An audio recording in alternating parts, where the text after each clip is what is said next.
Hello everyone and welcome back to my channel. Today we'll be making a Victoria corset for a young teenager.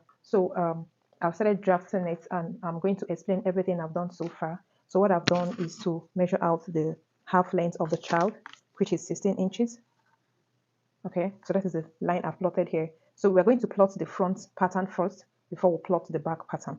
All right, so the next thing I did was to divide the bust circumference into 4. I added 3 inches and that was how I got this line. So our square box is complete. Now the next thing I did was to mark out the on the bust measurement and the bust point measurement. Now from the bust point measurement, I measured 2 inches upward to get the armhole line, as you can see.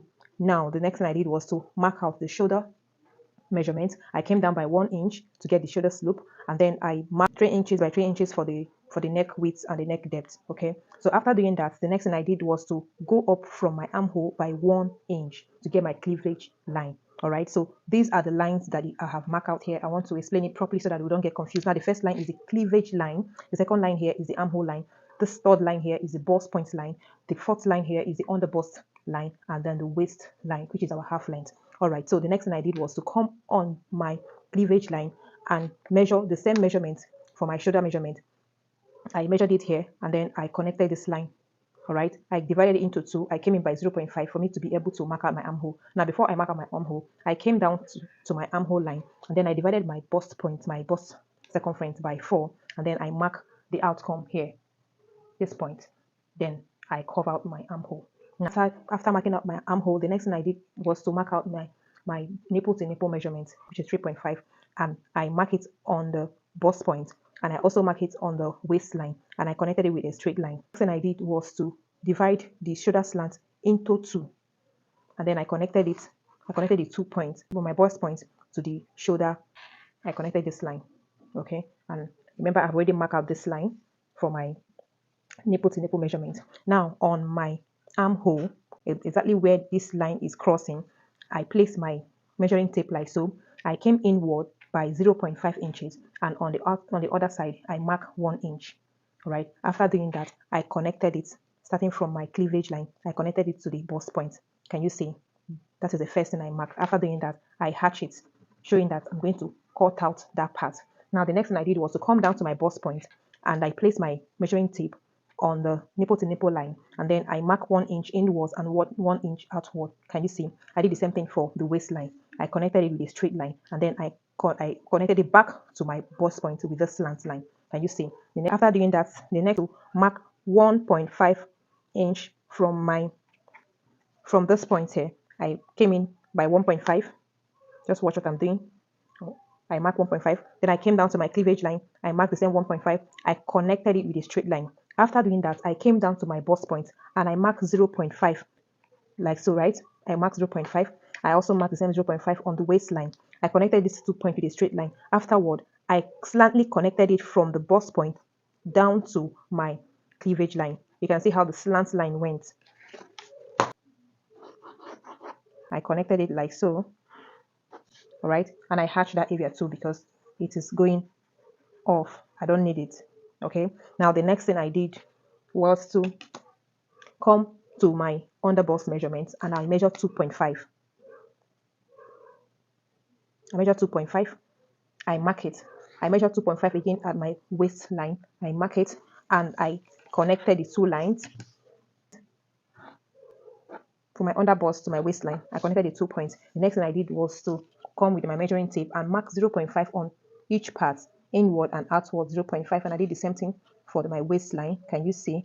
And then I connected those lines. You see, after doing that, I now connected them to towards my armhole. Just find a place there and connect. You see, I also hatched them because I don't need that part. Yes. So after doing that, on my cleavage, because if you actually want to use a yoke, this is going to be a yoke, but this Victoria corset I'm making, there is no yoke. Okay, so for my cleavage line, I came down by 0.5 because I want to create a little sweetheart necklace for this child. So I came down by 0.5, and then starting from this part, my dart leg, this first dart leg, I'm going to curve it down. And afterwards, the second dart leg, I'm going to connect it this other way. So you can use free hand to do this. It's quite simple.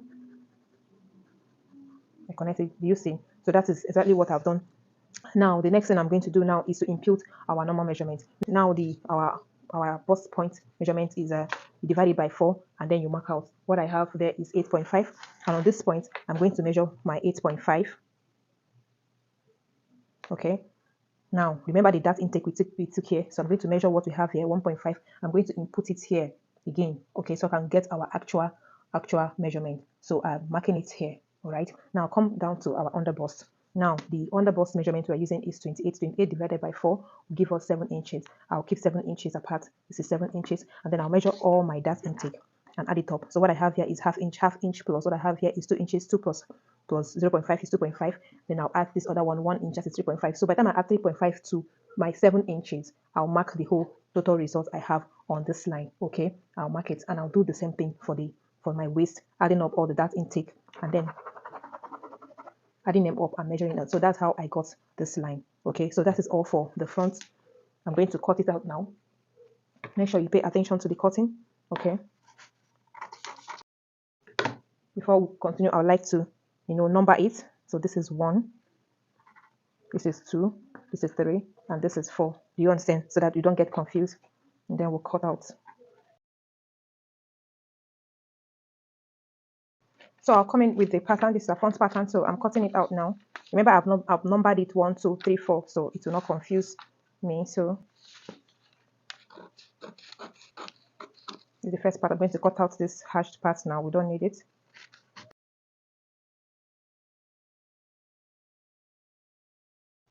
Okay, here our patterns are ready. Can you see? This one will be on fold 1, cut this one in 2, cut this, and cut this. So this is our front pattern. So I'll keep it aside now, and then we'll continue.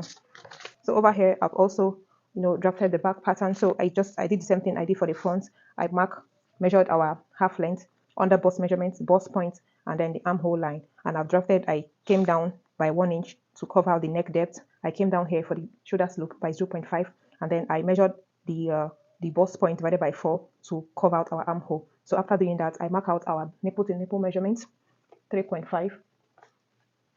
I mark it, and then I drew a straight line to connect it. Next thing I did was to measure half inch, 0.5 for both the front, both inward and outward. I did the same thing for the waistline. I connected it with a straight line, and then slightly I connected it upward to meet at my armhole line. Okay, so I'm hatching this part because we don't need it. Okay, so I'm going to cut out that legs. We don't need it. So the next thing I did is to measure out all my measurements. Bust point divided by 4. I mark it down, under bust divided by 4. After connecting all these measurements, I divided from this point to my measurement. I divided I divided it by 2 to get the midpoint. Okay, to get the midpoint here. And next thing I did was to come in by 0.5. Watch out, I came in by 0.5, not on this other side. And I did the same thing for the waistline. I connected it with a straight line, and then I used a slant line to connect it backwards towards the armhole line. So this hatch part is also going out. We don't need it. Okay, so next thing I did was to impute the our dart intake from here to add it up to be able to finally draft and finally shape our back pattern. Okay, so that is all for here. So now if you want to, remember I didn't add any zip allowance. If you want to add zip to your pattern, you cannot add it either here or add it on your fabric. So the next thing I want to do now, I want to attach a loop at the back of this cloth. So from this point now, I'll go in by 1.5. I'll mark it here, and on this part I'll go in by 3 inches. Yes, that is how far I want to open. Remember that when we open it up, it doubles up. Okay, so I'll use a straight line to connect it. So here becomes, this is where I'm going to create our loop.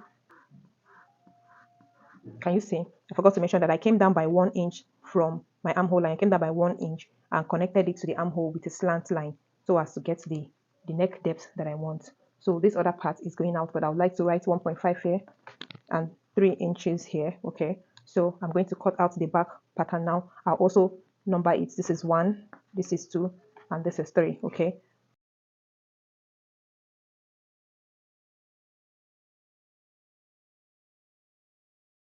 so here is our pattern.